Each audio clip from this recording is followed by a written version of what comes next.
Le résultat le plus important de cette nouvelle édition du baromètre, c'est un niveau de confiance extrêmement élevé à l'égard du médicament, 87%, qui non seulement ne se dément pas, qui est confirmé vague après vague, mais qui a même tendance à monter, à s'amplifier. On était à 82% il y a 3 ans. Et puis l'autre élément, c'est que ce résultat est un peu, il faut le dire, contre-intuitif. On s'attendait plutôt, compte tenu de l'actualité, à une érosion de la confiance. Donc on a essayé de mieux comprendre cette fois-ci ce qui nourrissait ce niveau de confiance extrêmement élevé. Et il y a très simplement 4 grands leviers qui fabriquent cette confiance. Le premier, c'est que le médicament est quelque chose qui est éprouvé par les Français. Ils en font l'expérience quotidienne et cette expérience est une expérience d'efficacité. Ils nous disent ça marche, c'est efficace et c'est ce qui nourrit bien évidemment la confiance. La défiance, elle provient quand il y a une crise du résultat. Là, on est dans le schéma inverse. Il y a au contraire une expérience quasi quotidienne et renouvelée de l'efficacité des médicaments. Et puis le deuxième élément qui vient nourrir cette confiance, c'est que le patient est de plus en plus informé.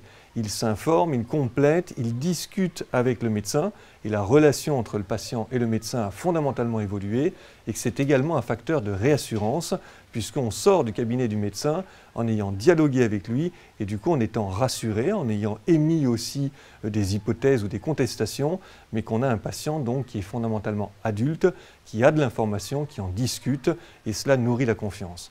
Le troisième levier, et ça c'est peut-être plus surprenant, c'est que le médicament n'est pas tout seul. Il s'inscrit dans une chaîne d'acteurs et la présence de cette chaîne, y compris quand il y a des crises, vient rassurer les Français.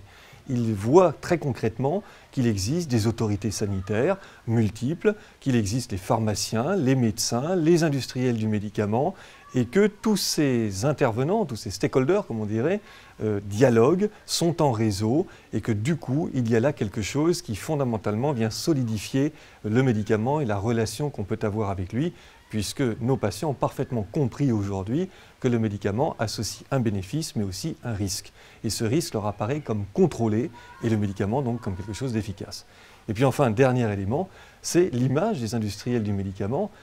On a tort de penser que cette image serait négative, elle est positive et largement positive.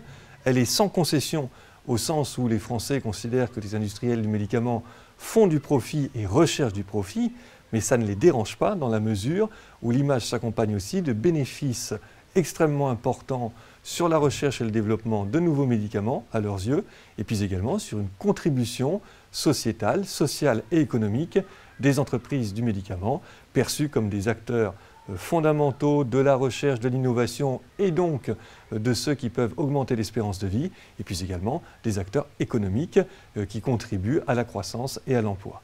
Ces 4 grands leviers fabrique et explique donc ce niveau de confiance qui reste extrêmement élevé. C'est peut-être contre-intuitif, mais c'est la réalité. Je crois qu'on comprend mieux maintenant les raisons de ce niveau qui ne se dément pas, quelle que soit l'actualité.